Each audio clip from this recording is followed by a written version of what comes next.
الأنبياء والمرسلين وعلى آله وأصحابه أجمعين أما بعد فأعوذ بالله من الشيطان الرجيم بسم الله الرحمن الرحيم وإن كان ذو عسرة فنظرة إلى ميسرة وقال النبي صلى الله عليه وسلم من نفس عن مؤمن كربة من كرب الدنيا نفس الله عنه كربة من كرب يوم القيامة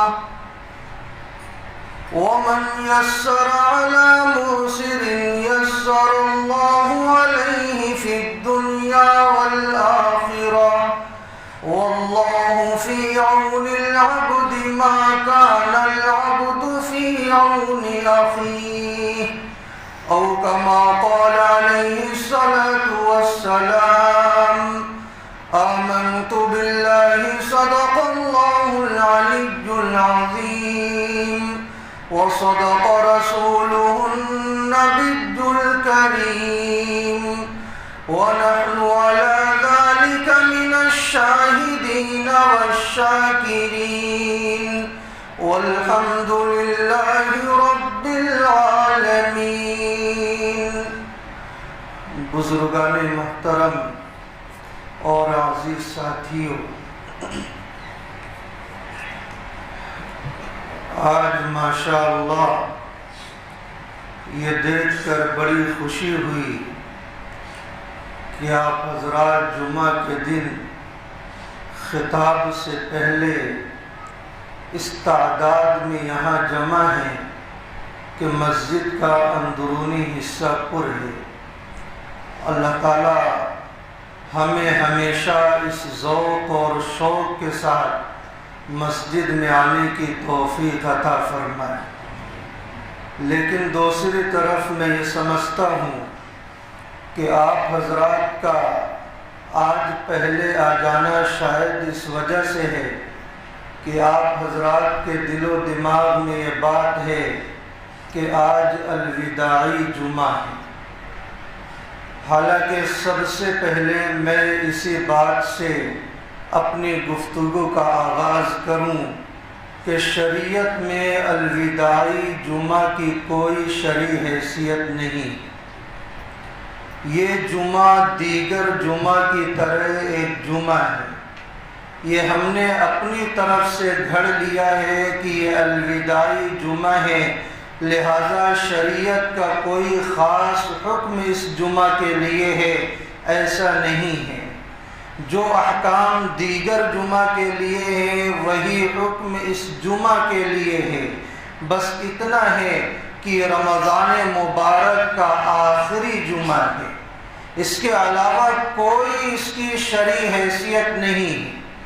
بہت سارے لوگ تو ایسے ہوتے ہیں کہ یہ سوچتے ہیں کہ الوداعی جمعہ میں نیا کپڑا پہننا ضروری ہوتا ہے۔ جس طرح عید کے لیے نیا کپڑا اور اچھے سے اچھا کپڑا پہننا کا حکم ہے، تو خاص طور پر الوداعی جمعہ کے لیے بھی حکم ہے۔ یہ خیال باطل ہے، غلط ہے۔ جس طرح دیگر جمعہ کے احکام ہیں کہ دیگر جمعہ کے لیے آپ کو یہ حکم دیا جاتا ہے کہ آپ غسل کریں، اچھے سے اچھا صاف ستھرا کپڑا پہنیں، وہی حکم اس جمعہ کا بھی ہے۔ اس لیے اس بات کو ملحوظ رکھیں۔ اور یہ غلط فہمی آپ حضرات کو بعض خطبہ کے ذریعے بھی ہوئی ہے۔ وہ باقاعدہ الوداعی جمعہ کا خطبہ بھی پڑھتے ہیں، جس سے یہ باور کراتے ہیں کہ الوداعی جمعہ کی کوئی شرعی حیثیت موجود ہے۔ ان بیچاروں کو بھی یہ معلوم نہیں ہے کہ شریعت میں الوداعی جمعہ کی کوئی حیثیت نہیں۔ اس لیے آپ مسلسل دینی مجالس میں شرکت کرتے ہوں گے، آپ کتابوں کو پڑھتے ہوں گے، کہیں آپ کو الوداعی جمعہ کے تعلق سے کوئی حکم قرآن و حدیث میں نہیں ملا ہوگا کہ الوداعی جمعہ میں یہ کرنا چاہیے، یہ کرنا چاہیے، الوداعی جمعہ کے یہ اعمال ہیں، یہ اعمال ہیں، آپ کو کہیں نہیں ملا ہوگا۔ یہ ہماری طرف سے اپنا گھڑا ہوا عمل ہے کہ ہم نے یہ سمجھ لیا ہے کہ الوداعی جمعہ کی کوئی خاص حیثیت موجود ہے۔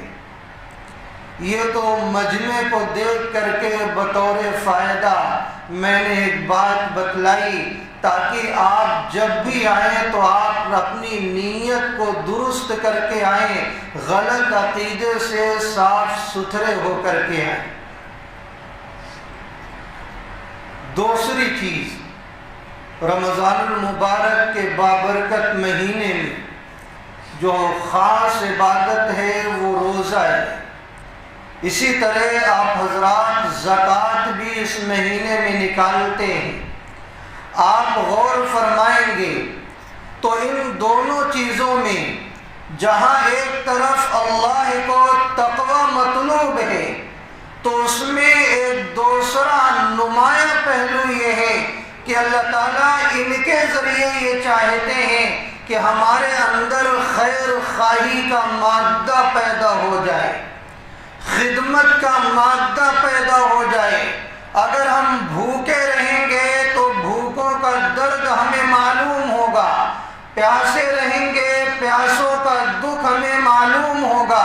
جب مال ہم دوسرے کے پاس دیں گے تو ہمیں احساس ہوگا کہ مال کو دوسرے کو دینے میں کیا تکلیف ہوا کرتی ہے یا دوسرے لوگ کو کتنا آرام ہوا کرتا ہے، یہ احساس آپ کو ہوگا۔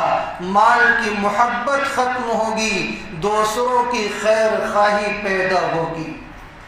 اسی مناسبت سے آج میں نے مناسب سمجھا کہ سارے احکام کو تو میں نے جمعہ میں بتلا دیا ہے، آج اسی عنوان پر کچھ باتیں آپ کے سامنے کی جائیں۔ ایک حدیث پاک کے چند جملے میں نے آپ کی خدمت میں پیش کیا ہے، بہت جامع حدیث ہے، وہ جوامع الکلم میں سے ہے۔ جوامع الکلم اللہ تعالیٰ نے اپنے حبیب صلی اللہ علیہ وسلم کو عطا کیا۔ جوامع الکلم ان جملوں کو کہا جاتا ہے جو جملے مختصر ہوتے ہیں لیکن معنی اور مفہوم کے اعتبار سے بہت زیادہ وسیع ہوتے ہیں۔ تو حدیث پاک کا پہلا جملہ صحیح مسلم میں موجود ہے۔ حضرت ابو ہریرہ رضی اللہ عنہ راوی ہیں، آپ صلی اللہ علیہ وسلم نے ارشاد فرمایا، من نفس عن مؤمن کربة من کرب الدنیا نفس اللہ عنہ کربة من کرب یوم القیامہ، کہ جو شخص کسی ایمان والے سے اس کی کسی پریشانی، کسی تکلیف، کسی بے چینی کو دور کرتا ہے تو اللہ تعالیٰ قیامت کے دن اس کی بے چینیوں میں سے ایک بے چینی کو دور فرمائیں گے۔ کتنی اہم فضیلت ہے۔ کوئی ایمان والا بندہ پریشان ہے، بے چین ہے کسی وجہ سے، اس کا دل گھبرایا ہوا ہے، وہ مغموم ہے، آپ اس کے پاس پہنچتے ہیں، آپ کو احساس ہوتا ہے یہ بندہ پریشان ہے، تو آپ یا تو اس کو کوئی ایسا مشورہ دے دیتے ہیں کہ اس کی وہ بے چینی دور ہو جاتی ہے، اور اگر مالی تعاون کی ضرورت پیش آتی ہے تو آپ اپنا مالی تعاون پیش کرتے ہیں اور اس کی بے چینی کو دور فرما دیتے ہیں۔ اللہ تعالیٰ کو یہ عمل اتنا زیادہ پسند آتا ہے کہ پروردگار عالم آخرت کی بے چینیوں میں سے ایک بے چینی کو اس کے لیے دور فرمائیں گے۔ اس لیے ہمیں جب بھی معلوم ہو جائے کہ فلاں بندہ بے چین ہے تو ہمیں ثواب کی نیت سے اس کے پاس جانا چاہیے اور اس کی بے چینی کو دور کرنے کی سعی کرنی چاہیے۔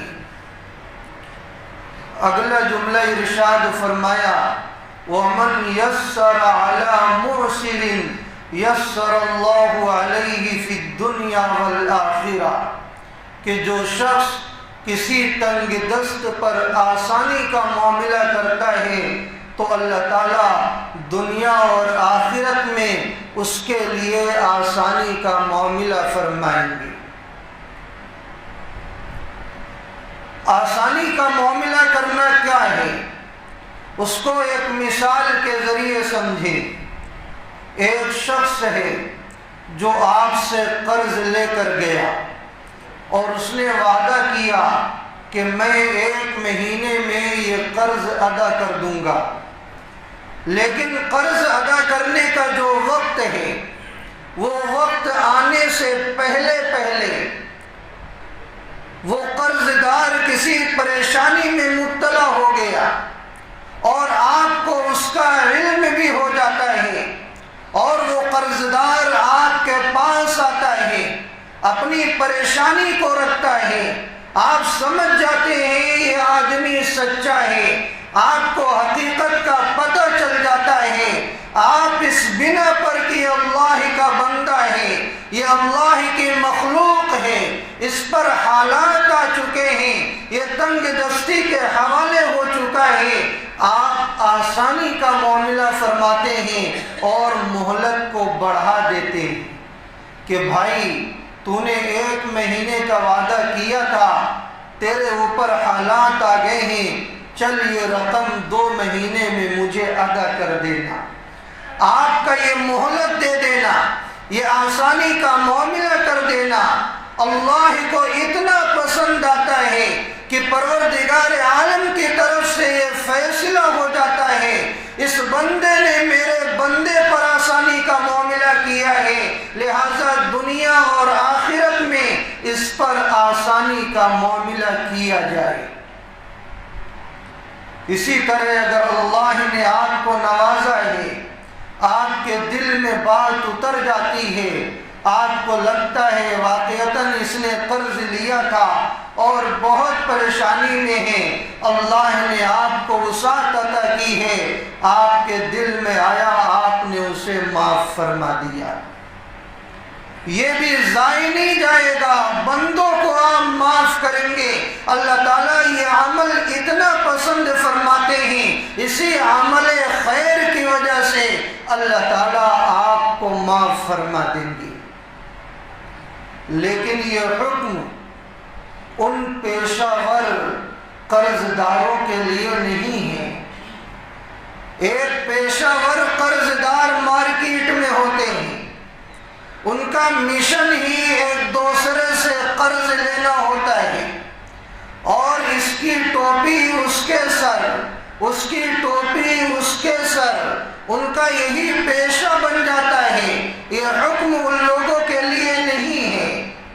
آج کل مارکیٹ میں یہ تجارت بہت چل رہی ہے، کچھ لوگ ایسے ہوتے ہیں ایک آدمی سے قرض لیتے ہیں، اپنی ضرورت پوری کرتے ہیں اور جب وہ آدمی اپنے قرض کا مطالبہ کرنے لگتا ہے اور اس کے سر پر سوار ہو جاتا ہے کہ نہیں میرا قرض مجھے چاہیے، اب اسے لگتا ہے میں اس کا قرض کیسے ادا کروں گا، اب وہ یہ کرتا ہے کسی اور کو بیوقوف بناتا ہے اور جھوٹ موٹ باتیں کر کے اس سے بھی قرض لیتا ہے، اس کا قرض اس کو دیتا ہے، اب جب یہ پریشان کرتا ہے تو تیسرے کو بیوقوف بناتا ہے، اسی طرح یہ اپنی زندگی گزارتا رہتا ہے۔ تو ایسے آدمی کے ساتھ آسانی کا معاملہ نہیں، یہ آدمی تو پیشہ ور قرض دار ہے، مجبور نہیں ہے، اس کی عادت بگڑ چکی ہے، اسے چاہیے کہ اپنی اصلاح کرے اور قرض کی سنگینی کو دل میں بسائے اور یہ سوچے کہ اگر اسی طرح میں زندگی بسر کرتا رہوں گا، کہیں میری موت کا وقت نہ آ جائے تو میں اللہ کو کیا جواب دوں گا؟ لوگوں کا قرض میرے سر پر رہے گا، میری معافی مشکل ہو جائے گی۔ تو یہ عمل لوگوں پر آسانی کا معاملہ کرنا اللہ تعالیٰ کو بہت زیادہ پسند ہے۔ ارشاد فرمایا وَإِن كَانَ ذُو عُسْرَةٍ فَنَظِرَةٌ إِلَى مَيْسَرَةٍ، اس میں یہی حکم ہے کہ اگر تنگ دست سامنے آ جائے، تمہیں پتہ چل جائے تو اس کے تعلق سے آسانی کا معاملہ کر دیا کرو۔ اللہ کے رسول صلی اللہ علیہ وسلم نے ایک تاجر کا واقعہ بیان فرمایا کہ ایک تاجر تھا، جب اس کی پیشی اللہ کے سامنے ہوئی، پیشی تو قیامت کے بعد ہوگی، لیکن جو بعد میں پیش آنے والے احوال ہیں اللہ تعالیٰ اپنے نبی پاک صلی اللہ علیہ وسلم کو اس کا مشاہدہ کرا دیا کرتے ہیں، اس کے احوال سے باخبر کر دیا کرتے ہیں۔ تو آپ علیہ السلام نے ارشاد فرمایا کہ جب اس تاجر کی اللہ کے سامنے پیشی ہوئی تو اللہ تعالیٰ نے فرشتوں سے فرمایا کہ فرشتوں اس کے نام اعمال میں دیکھو کیا ہے۔ حالانکہ اللہ کو معلوم ہے کہ نام اعمال میں کیا ہے، لیکن اللہ تعالیٰ کا یہ طریقہ کار ہے کہ اللہ تعالیٰ اسے ظاہر کیا کرتے ہیں تاکہ سب کو خبر ہو جائے کہ ہاں اس کے ساتھ یہ معاملہ کیوں کیا جا رہا ہے۔ تو فرشتے نام اعمال کو دیکھے تو کہنے لگے کہ پروردگار عالم، تقریباً نیکیوں سے اس کا نام اعمال خالی ہے۔ اللہ تعالیٰ فرمائیں گے فرشتوں غور سے دیکھو، کیا کوئی بھی نیکی نہیں ہے؟ فرشتے باریک بینی سے دیکھیں گے تو عرض کریں گے پروردگار عالم، یہ آدمی تاجر تھا، اس کی ایک بہت اہم نیکی یہاں موجود ہے۔ وہ کیا ہے؟ یہ آدمی تاجر تھا، اپنے خادموں کو تجارت کے لیے بھیجا کرتا تھا، لیکن اپنے خادموں کو اس نے یہ وصیت کر دی تھی کہ تم تجارت کرنے کے لیے میرا مال لے کر جانا، لیکن اگر کوئی مجبور اور بے بس آ جائے تو اس کے ساتھ آسانی کا معاملہ کرنا، اگر کوئی قرض لے کر جاتا ہے اور اپنی مجبوری پیش کرتا ہے تو اسے مہلت دے دینا، یا اگر آسانی سے ہو سکے تو اسے معاف کر دینا، یہ وصیت اس نے اپنے خادموں کو کر رکھا تھا۔ اللہ تعالیٰ شانہ یہ جواب دیں گے کہ جب اس بندے نے میرے بندوں کے ساتھ آسانی کا معاملہ کیا ہے، میرے بندوں کو معاف کرنے کا حکم دیا ہے، تو میری ذات زیادہ اس لائق ہے کہ میں اپنے اس بندے پر آسانی کا معاملہ کروں اور اپنے اس بندے کو میں معاف کر دوں۔ اللہ تعالیٰ اس بندے کو معاف فرما دیں گے اور فرشتوں کو حکم دیں گے اس بندے کو جنت میں داخل کر دو۔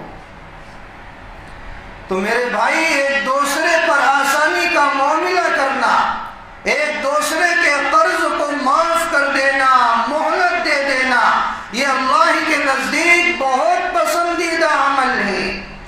حضرت امام اعظم ابو حنیفہ رحمۃ اللہ علیہ سے کون ناواقف ہے؟ ہم سب کے فقہ کے امام ہیں، ہم سب ان کی پیروی کرتے ہیں۔ انہوں نے اپنے شاگردوں کو یہی وصیت کر رکھی تھی کہ جب تم بیع و شراء کرنا، تمہارے ذمے اگر کسی کا حق نکلتا ہے تو تم اس حق کو بڑھا کر دینا، گھٹا کر نہیں دینا۔ اسی طرح آپ صلی اللہ علیہ وسلم کا پوری زندگی کا یہ معمول تھا کہ جب بھی آپ کے ذمے کسی کا حق ہوتا تو آپ بڑھا کر دیا کرتے تھے۔ پہلے زمانے میں جو سکے ہوتے وہ سونے چاندی کے ہوتے، تو وزن کے اعتبار سے اس کا فیصلہ کیا جاتا، تو آپ علیہ السلام جب درہم دیتے وزن کرنے کے لیے تو آپ کہا کرتے کہ صحیح سے وزن کرنا، زیادہ وزن کرنا، یعنی جب کسی کو حق دینا ہو تو بڑھا کر آپ دیا کرتے۔ اسی طرح دوسری روایت میں ہے کہ آپ علیہ السلام نے ارشاد فرمایا خیارکم احسنکم قضاء، کہ تم میں سے سب سے بہتر وہ شخص ہے کہ جب وہ حق کی ادائیگی کرنے والا ہو تو بہتر طریقے پر ادائیگی کرنے والا ہو۔ مثال کے طور پر آپ نے کسی سے قرض لیا، پہلے طے نہیں ہوا کہ بڑھا کر دینا ورنہ تو سود ہو جائے گا۔ آپ نے قرض لیا، آپ کی ضرورت پوری ہو گئی، آپ نے یہ سوچا کہ وہ میرا بھائی جب کوئی مجھے قرض نہیں دے رہا تھا وہ برے وقت میں کام آیا اور اس کے قرض کی وجہ سے میں نے یہ فائدہ اٹھایا ہے، اب قرض لوٹانے کا ٹائم آیا ہے تو لاؤ کچھ ساتھ میں بڑھا کر اسے دے دوں۔ یہ پسندیدہ عمل ہے۔ اسلام نے سود کی اجازت نہیں دی۔ اگر یہی پہلے سے طے ہوتا کہ میں تجھے قرض دے رہا ہوں بڑھا کر وصول کروں گا تو یہ سود ہو جاتا، یہ اللہ کی ناراضگی کا ذریعہ ہو جاتا، لیکن آپس میں کوئی معاہدہ نہیں ہے۔ جو قرض دار ہے اس کا کام آسانی سے ہو گیا ہے، وہ آپ کے احسان کا بدلہ دینا چاہتا ہے، اس کے دل میں اللہ نے یہ بات ڈالی ہے جب وہ قرض لوٹانے کے لیے آتا ہے تو بڑھا کر دیتا ہے، تو آپ کے لیے لینا جائز ہے، اس کے لیے دینا جائز ہے، بلکہ اس طریقے پر لوٹانا اللہ کو پسند ہے۔ آپ کوئی چیز خریدنے کے لیے جائیں تو یہ سنت تو سب کو معلوم ہے کہ مول بھاؤ کرنا چاہیے، خصوصاً عورتیں تو اس سنت کو اپنانے میں بڑی ماہر، بغیر کم کرائے تو کبھی کسی قیمت پر کوئی سامان نہیں لے سکتی۔ یہ سنت سب کو معلوم ہے کہ مول بھاؤ کر کے لینا چاہیے، ایسا نہیں جو جس نے بول دیا بس پیسہ دے دیا اور نقصان اٹھا کر آگے۔ لیکن مول بھاؤ کرنے میں زبردستی کرنا، جیسا کہ عورتیں کرتی ہیں کہ تاجر ایک قیمت بتلاتا ہے، عورت نے جو کہہ دیا وہ کہہ دیا، مجھے لینا ہے تو اسی قیمت پر لینا ہے، دینا ہو تو دو ورنہ میں نہیں لے سکتی۔ تاجر کو مجبور کر دیتی ہے، زبردستی کرتی ہیں، بہت زیادہ اصرار کرتی ہیں، دکان چھوڑ کر بھاگنے لگتی ہیں اور فول بک دیا کرتی ہیں، وہ تاجر پریشان ہو جاتا ہے۔ اس طرح جھگڑ کر ریٹ کو کم کرانا، تاجر کے دل کو تکلیف پہنچا دینا، یہ سنت طریقہ نہیں ہے۔ آسانی کے ساتھ، پیار محبت کے ساتھ کسی قیمت پر اتفاق ہو جائے، اونچ نیچ قیمتوں میں ہوتی ہے، جس میں خوشی سے اتفاق ہو جائے اس قیمت پر آپ سودا کر لیں۔ تو یہ سنت تو یاد ہے، لیکن دوسری سنت خصوصاً عورتوں کو تو یاد نہیں۔ وہ سنت کیا ہے؟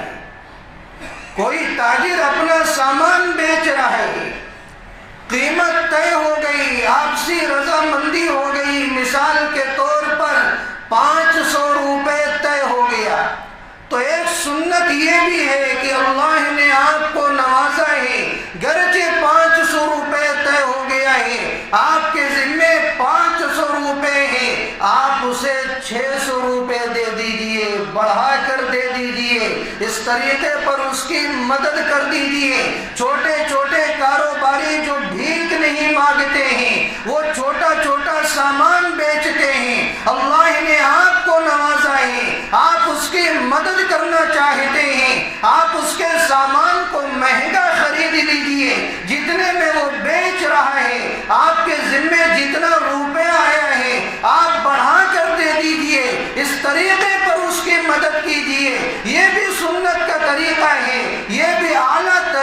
سنت ہے لیکن اس پر کوئی عمل کرنے کو تیار نہیں،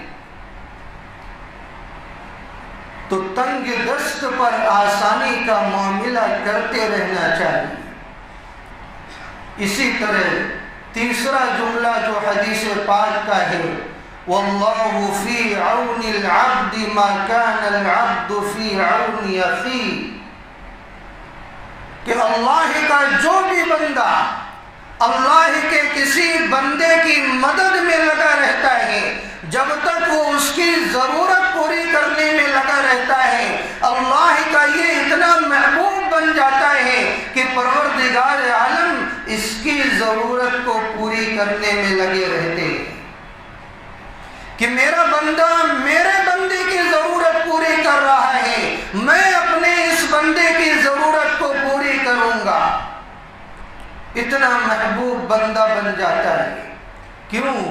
اس لیے کہ اللہ کی مخلوق کے تعلق سے رحم دلی پیدا کرنا، نرمی پیدا کرنا، ان کی مدد کرنا، یہ اللہ کو بہت محبوب ہے۔ یہ سب اللہ کی مخلوق ہے اور انسان اشرف المخلوقات ہے۔ اگر کوئی یہ دعویٰ کرتا ہے کہ اسے اللہ سے محبت ہے اور اللہ کی مخلوق کے ساتھ وہ محبت نہ کرے تو وہ اپنے دعوے میں جھوٹا ہے۔ جس کو اللہ سے محبت ہوگی اسے اللہ کی مخلوق کے ساتھ محبت ہوگی۔ ایسا کبھی نہیں ہو سکتا کہ کوئی اللہ سے محبت کرنے والا ہو اور اللہ کی مخلوق سے اسے پیار نہ ہو، ایسا کبھی نہیں ہوا ہے اور نہ ایسا ہوگا۔ اگر کوئی ایسا کرتا ہے تو وہ اپنے دعوے میں جھوٹا ہے، مکار ہے، فراڈ ہے، وہ اللہ سے کبھی محبت کرنے والا نہیں ہو سکتا۔ ایک مجنوں ہوتا ہے، وہ جب اپنے لیلا کے دیار اور شہر سے گزرتا ہے تو لیلا کے دیار کی دیواروں کو وہ بوسہ لیتا ہے، اس کی گلیوں سے، اس کی در و دیوار سے اسے پیار ہے۔ لیلا کی گلی سے گزرنے والے کتے سے وہ پیار کرتا ہے۔ جب اس سے سوال کیا جاتا ہے کہ تم اس در و دیوار کو کیوں بوسہ لیتے ہو، اس کتے کو کیوں عزیز رکھتے ہو، تو وہ جواب دیتا ہے یہ کتا اصل میں مقصود نہیں ہے، یہ در و دیوار مقصود نہیں ہے، یہ در و دیوار کی کیا حیثیت ہے، اصل میں اس کی نسبت میری لیلا کے ساتھ ہے۔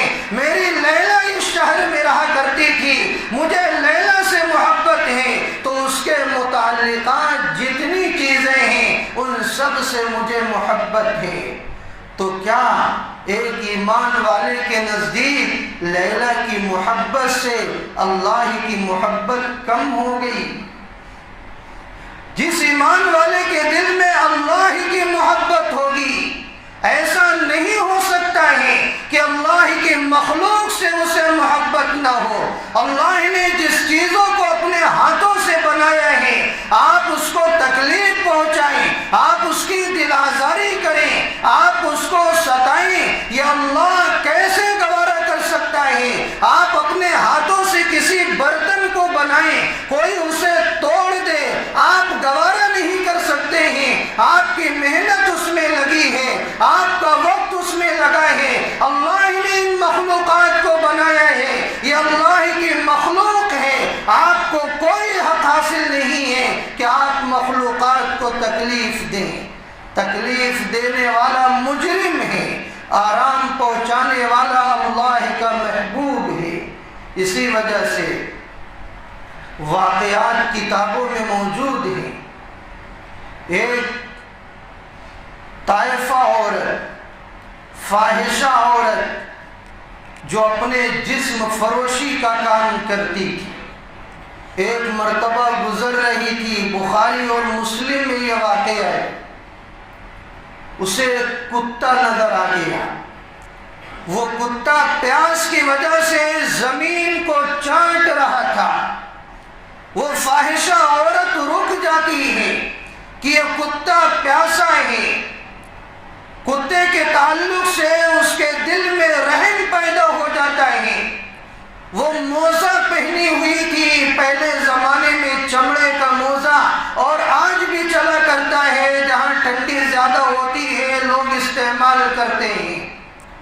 اس فاحشہ عورت نے اپنے موزے کو اتاری، اپنے دوپٹے سے باندھی اور پھر کنویں کے اندر اسے لٹکا کر موزے میں پانی نکالی اور پھر پیاسے کتے کو جا کر پلا دی۔ اس لیے کہ یہ اللہ کے مخلوق ہے، یہ پیاس سے تڑپ رہا ہے، اس کے دل میں رحم پیدا ہوتا ہے، نرمی پیدا ہوتی ہے، پیاسے کتے کو پانی پلاتی ہے۔ اللہ کو یہ عمل اتنا پسند آتا ہے کہ پیغمبر اعظم صلی اللہ علیہ وسلم کی زبانی اس فاحشہ عورت کی مغفرت کی بشارت سنائی جاتی ہے۔ اللہ نے اس کے اس عمل کو اتنا پسند کر لیا ہے کہ اللہ نے اسے معاف فرما دیا۔ سبحان اللہ، کہا اس کا یہ عمل جو جہنم میں لے جانے والا تھا فحش کاری کا، اور کہا یہ نیکی کا عمل، اللہ نے اس عمل کو اس پر غالب کر دیا اور مغفرت کی بشارت سنا دی۔ ایک اللہ والے تھے، بہت بڑے اللہ والے، بڑے محرر، مقرر، مدرس، تصنیف و تالیف میں وہ ماہر تھے، کتابوں کو لکھا کرتے تھے، بچوں کو پڑھایا کرتے تھے۔ ان کا انتقال ہو گیا۔ متعلقین میں سے ایک نے خواب میں دیکھا تو پوچھنے لگے کہ حضرت کیا حال ہے؟ کہنے لگے کہ اللہ کا فضل ہے، میرے ساتھ بڑا اچھا ہوا، اللہ نے مجھے معاف فرما دیا۔ اور پھر انہوں نے خواب میں بتلایا کہ جانتے ہو اللہ نے کس بنا پر معاف فرمایا؟ میں تو یہ سوچتا تھا کہ میں دین کی خدمت کرتا ہوں، بڑی بڑی کتابیں پڑھاتا ہوں، تصنیف و تالیف کا کام کرتا ہوں، لوگوں کو سمجھاتا ہوں، انہی اعمال پر مجھے امید تھی۔ اللہ نے ان اعمال کو تو پسند فرمایا، لیکن اللہ نے مجھے یہ بتلایا کہ جانتے ہو تمہاری مغفرت کس کس عمل کی وجہ سے ہو رہی ہے؟ ان اعمال میں سے ایک عمل اللہ نے یہ بتلایا کہ تم ایک وقت تھا کہ تم اپنے قلم کو روشنائی میں ڈبو کر، پہلے لکڑی کا قلم ہوتا تھا، تم کتابیں لکھا کرتے تھے، ایک مرتبہ تم نے اپنے قلم کو روشنائی میں ڈالا، ڈبویا، اور تم نے قلم کو جو ہی اٹھایا ایک مکھی تمہارے قلم کے نوک پر آ کر بیٹھ گئی اور روشنائی کو پینے لگی۔ تمہارے دل میں یہ خیال آیا کہ یہ مکھی اللہ کی مخلوق ہے، یہ پیاسی ہے، میں لکھنے کا کام بعد میں کر لوں گا۔ تم نے اپنے قلم کو روکے رکھا، وہ مکھی پیاس کی وجہ سے روشنائی کو پینے لگی، جب تک وہ سیر ہو کر نہیں اڑ گئی۔ تم نے اپنے قلم کو روکے رکھا تھا، جب وہ اڑ گئی تم نے لکھنا شروع کیا۔ مجھے یہ عمل اتنا پسند آیا ہے کہ اس عمل کی وجہ سے میں نے تمہیں معاف فرما دیا۔ سبحان اللہ، اللہ کی مخلوق کے ساتھ رحم دلی کا معاملہ کرنا یہ اللہ کو بہت زیادہ پسند ہے۔ تو میرے بھائی، اگر اللہ نے آپ کو نوازا ہے، اپنے مال کے ذریعے مخلوق پر رحم دلی کا معاملہ کرو۔ اللہ نے آپ کو جگر عطا کیا ہے، نرمی عطا کی ہے، آپ اللہ کی ہر مخلوق پر نرمی کا معاملہ کرو، آسانی کا معاملہ کرو۔ یہی اعمال جنت میں لے جانے والے ہیں۔ انہی اعمال کے عوض میں اللہ کا ہم پر فضل ہونے والا ہے۔ چھوٹی چھوٹی سی نیکیوں کو ہم معمولی نہ سمجھیں، کون سے عمل کو کب اللہ پسند فرما لے۔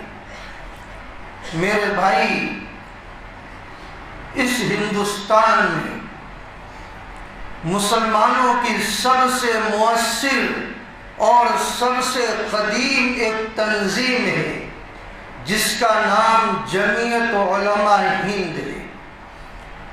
آپ سب اس سے معلوم واقف ہیں، اس کی ایک اپنی تاریخ ہے۔ مختصر سے وقت میں اس کی تاریخ کو بتلایا نہیں جا سکتا، لیکن آپ اتنا سمجھ لیجیے کہ اس کا قیام کس وقت وجود میں آیا۔ ایک وقت تھا جب پورے عالم میں نفرتی ماحول برپا کیا جا رہا تھا، ہر طرف چہار جانب نفرت کا ماحول تھا، خصوصاً ہندوستان کے حالات تو اتنے نازک ترین تھے کہ خاص طور پر مسلمانوں کے لیے اپنی شناخت کے ساتھ یہاں باقی رہنا ایک مشکل ترین مسئلہ بن چکا تھا۔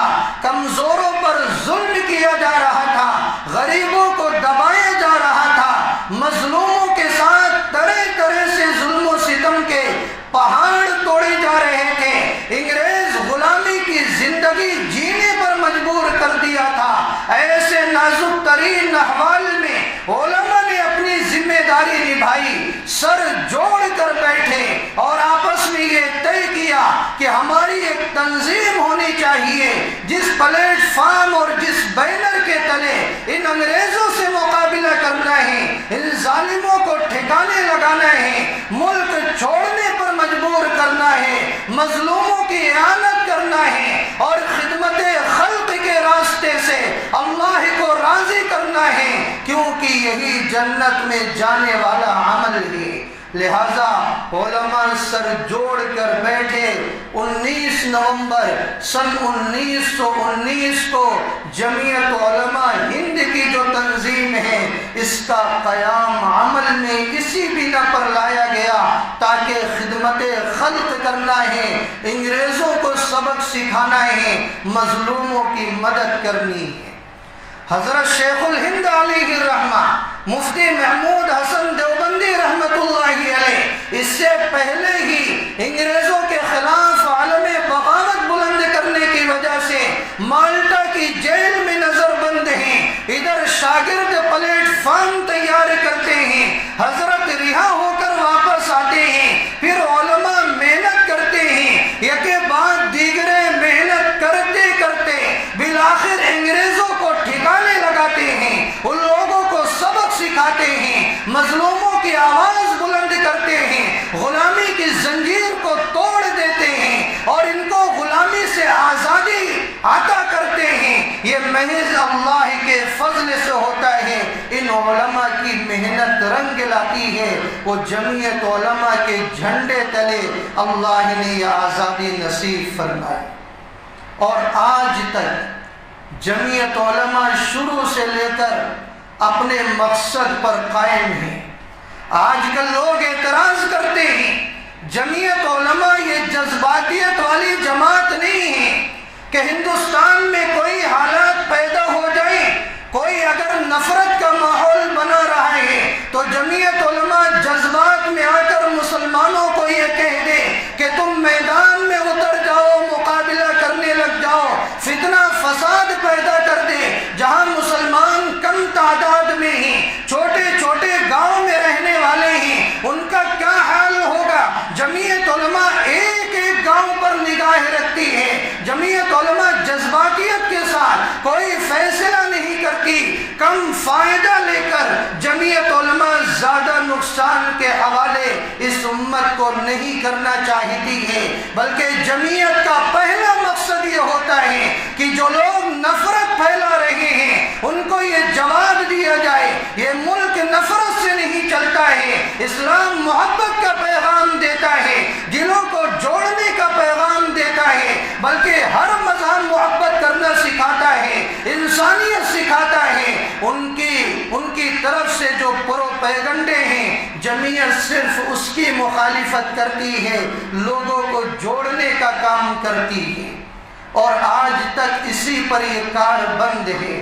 آپ کو معلوم ہے زمینی یا آسمانی جب بھی کوئی مصیبت آ جاتی ہے، کہیں فساد ہو گیا، کہیں سیلاب آ گیا، مکانات بہ گئے، مکانات کا نقصان ہو گیا، جانی نقصان ہو گیا، ان کا کوئی پرسان حال نہیں ہے۔ جمعیت علماء کھڑی ہوتی ہے اور اپنے مقصد کو یاد کرتے ہوئے اللہ کی رضا کے لیے مکانات کی تعمیر کا کام کرتی ہے، اور جو خدمت ہو سکتی ہے جمعیت علماء اپنے کارندوں کو لگاتی ہے۔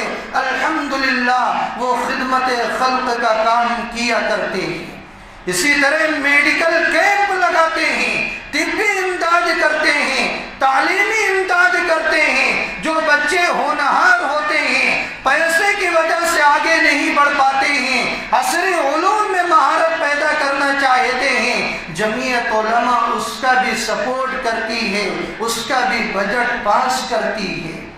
اسی طرح جب معاشرے میں بگاڑ پیدا ہوتا ہے، جمعیت علماء جگہ جگہ اصلاح معاشرہ کا کام کرتی ہے۔ جب نفرتی ماحول پیدا کیا جاتا ہے، ہندو مسلم کو بانٹا جاتا ہے، جمعیت علماء انسانیت کی بنا پر قومی یکجہتی کا پروگرام کرتی ہے اور یہ بتلاتی ہے انسانیت کی بنا پر ایک ہونا چاہیے، آپسی جو مذہبی اختلاف ہیں اس کو ایک کنارے رکھا جائے، انسان ہونے کی بنا پر ایک دوسرے کی جان مال عزت آبرو کی حفاظت کی جائے۔ ان کے مذہبی پیشواؤں کو اسٹیجوں پر بلاتی ہے، اپنے مذہبی پیشوا ہوتے ہیں، ہر ایک کے ذریعے محبت کا پیغام بلند کیا جاتا ہے، لوگوں کو بتلایا جاتا ہے کہ محبت ہی اصل ہے اور یہی محبت انسان کو کامیابی کی طرف لے کر جاتی ہے۔ اور سب سے بڑا کام جو جمعیت کا ہے وہ یہ ہے مقدمات کی پیروی۔ آپ کو معلوم ہے کہ بے قصوروں کو اٹھا لیا جاتا ہے، خصوصاً مسلمان بچوں کو، ان کا کوئی پرسان حال نہیں ہوتا۔ جب کوئی بے قصور اللہ ہی نہ کرے، آپ کے رشتہ داروں میں سے، آپ کے محلے میں سے جب کسی بے قصور کو اٹھایا جائے گا تب آپ کو احساس ہوگا کیسا غمگین اور کیسا نازک مرحلہ ہوتا ہے، اور اس کے پیچھے کتنے لوگ پریشان ہوتے ہیں، کتنے پیسے خرچ ہو جاتے ہیں۔ آپ تصور کی دنیا میں جائیں، کسی ایک کو قید و بند کے حوالے بے قصور کو کر دیا گیا، اس کے پیچھے اس کے بوڑھے ماں باپ ہیں جو بیٹے کے جیتے جی بے سہارا ہو جاتے ہیں، اس کے پیچھے اس کی بیوی ہے، ابھی جوان ہے، شوہر جیل میں جا چکا ہے، وہ بیوی شوہر کے جیتے جی بیوہ کسی زندگی جینے پر مجبور ہو جاتی ہے، اس کے معصوم چھوٹے چھوٹے بچے ہیں جو ابو ابو کہا کرتے تھے، جن بچوں کی وہ کفالت کیا کرتا تھا، اس کے ابو کو بے قصور جیل میں ڈال دیا گیا ہے۔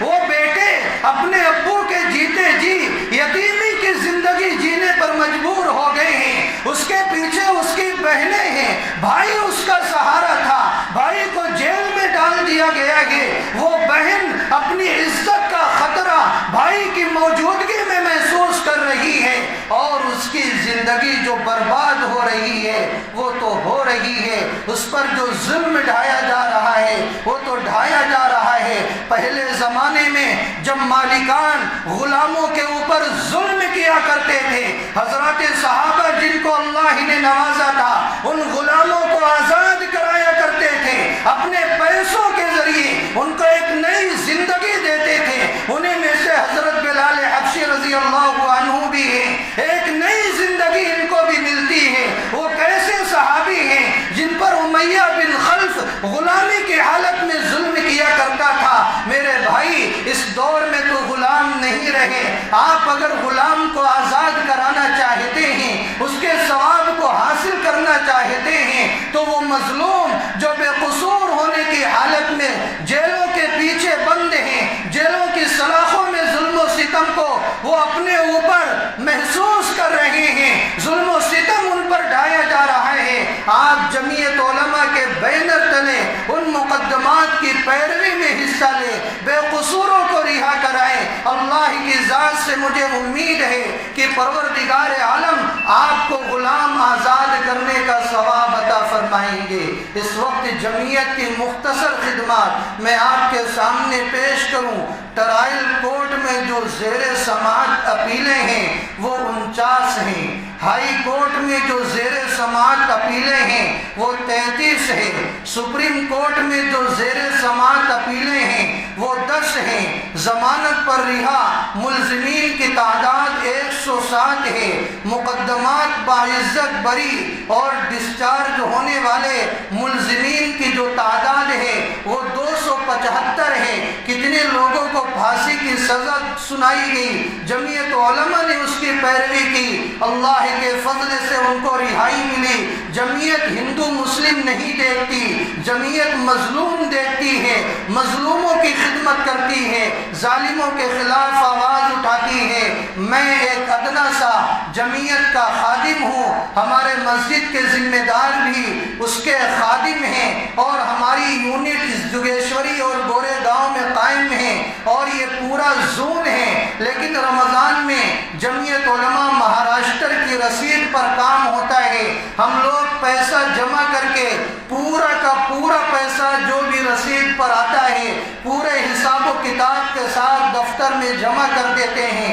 1 روپیہ ہم لوگوں کو اجرت نہیں ملتی، نہ ہم لوگ لینا چاہتے ہیں، بلکہ اپنا کرایہ اس میں روپیہ صرف کر کے رقومات جمع کر کے آتے ہیں، وہاں حساب و کتاب لکھاتے ہیں، اور مسجد کے باہر بھی چسپا کر دیتے ہیں، اپنے دیگر ذمہ داروں کو بھی بھیجتے ہیں۔ اسی وجہ سے بحیثیت خادم ہونے کے اور سب سے بڑی نیت یہ ہوتی ہے کہ ہم دے نہیں سکتے تو کم سے کم آواز بلند کر کے نمائندگی کر کے دلا سکتے ہیں۔ اللہ تعالی ہمیں بھی ثواب عطا فرمائیں گے۔